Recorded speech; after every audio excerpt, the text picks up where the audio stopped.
প্রধানমন্ত্রী হিসেবে নরেন্দ্র মোদী দায়িত্বভার গ্রহণ করার পর দেশের প্রত্যেকটি মহিলাকে সশক্তিকরণ করার লক্ষ্যে বেটি বাঁচাও বেটি পড়াও থেকে শুরু করে বিভিন্ন প্রকল্প যেভাবে বাস্তবায়ন করছেন, আগামী দিনেও যেন দেশের প্রধানমন্ত্রী আশীর্বাদে মহিলাদের উপর বিরাজ থাকে সেদিকে লক্ষ্য রেখে আসন্ন বিধানসভা নির্বাচনকে সামনে রেখে প্রদেশ বিজেপি কার্যালয়ে সোমবার অনুষ্ঠিত হল ভারতীয় জনতা মহিলা মোর্চা ত্রিপুরা প্রদেশের সাংগঠনিক বৈঠক। এদিনের বৈঠকে উপস্থিত ছিলেন প্রদেশ মহিলা মোর্চার সভানেত্রী মিমি মজুমদার, বিজেপি প্রদেশ সভাপতি রাজীব ভট্টাচার্য,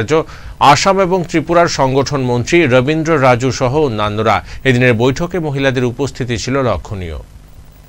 আমি নির্বাচিত হওয়ার পর এটা প্রথম মহিলা মোর্চার যে কমিটি ডিক্লেয়ার হয়েছে, যেটা 49 মেম্বার্স আমাদের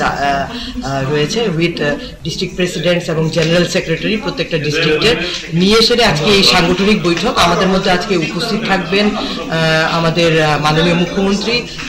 সিএম ডক্টর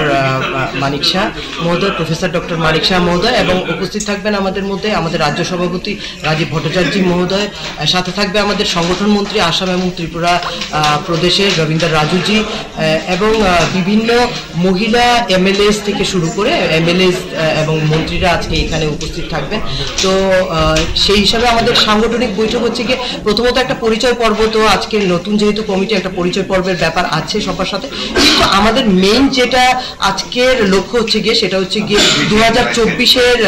এই যে নির্বাচনকে উপলক্ষ রেখে কিভাবে আমরা রূপরেখা তৈরি করব, মহিলাদের কি ভূমিকা থাকবে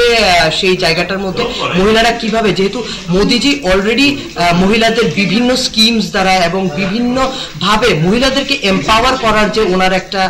চিন্তা ভাবনা, সেটা ভীষণভাবে ভারতবর্ষে প্রতিলক্ষিত হয়েছে। এবং মহিলাদের অবদান আমরা দেখেছি যে ছত্তিশগড়, মধ্যপ্রদেশ এবং রাজস্থানে যেটা দেখা গেছে যে মহিলাদের এই ভোটদানের ব্যাপারটা মেজরিটি হিসাবে মহিলাদের খুব লক্ষিত হয়েছে।